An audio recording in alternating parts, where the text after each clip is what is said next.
Have you ever stopped to think about what holds a nation of over 1 billion people together? I mean, really think about it.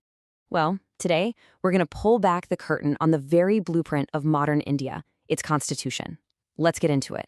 All right, picture this. It's January 26th. You know the scene, right? Our screens are just filled with this incredible spectacle. You've got the perfectly synchronized marching, you hear the roar of the jets overhead, you see all those amazing colorful floats. It's just this huge wave of national pride, and it's awesome.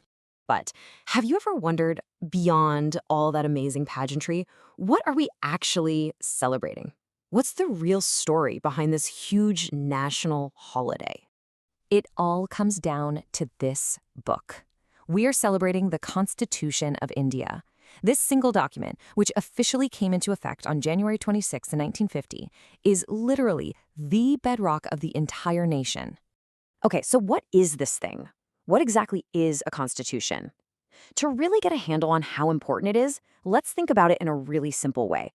At its heart, a constitution is basically a nation's rulebook. Simple as that. It's the one document that lays out all the fundamental principles and laws that everyone, and I mean everyone, from the government right down to every single citizen, has agreed to follow. You know, just like any game needs a rulebook to make sure it's fair and that everybody knows what they're supposed to be doing, well, a country is no different. And this isn't just any rulebook. This one is for maybe the most complex game on the planet, governing a country as massive and incredibly diverse as India. It sets the rules for the whole shebang, making sure society stays stable and just. So what's actually in this rulebook? Well, it's the blueprint for our entire democracy. It sets up the government's main branches, the legislature, who makes the laws, the executive, who enforces them, and the judiciary, who interprets them. It clearly defines our rights and also our responsibilities as citizens. It's packed with checks and balances to keep power in line, and it even lays out the big goals for where the nation is headed. Which, leads to a really fascinating question. Who wrote this thing? I mean, who were the architects behind this incredible blueprint? Who took on the absolutely monumental task of writing the rules for a brand new nation? Well, the journey kicked off back in 1946 with a group called the Constituent Assembly. For almost 3 intense years, they debated every single word, every comma, every idea. Finally, on November 26, 1949, the masterpiece was ready. And just a couple of months later, on January 26, 1950, it officially became the law of the land. And just take a look at them at work. The Constituent Assembly was basically a mini India. You had representatives from every single region, every profession, and every community, all in one room, working together to create something that could truly speak for all. Now, a couple of key figures led the charge. Dr. Rajendra Prasad, who was the chairman of the whole assembly, and the absolutely brilliant Dr. B.R. Ambedkar, who headed the all-important drafting committee. Together with 299 other members, they hammered out this incredible constitution for a new, independent India. So now, let's crack open this rulebook. What does it actually promise the people of India? And just as importantly, what does it ask of them in return? The Constitution is really built on 3 big pillars. First, you've got fundamental rights. These are guaranteed freedoms, like the right to equality. Next up, fundamental duties. These are our moral responsibilities as citizens. And finally, the directive principles, which are like guiding goals for the government. This balance is really the secret sauce for a healthy democracy. So what's the big difference between rights and principles? This is super important.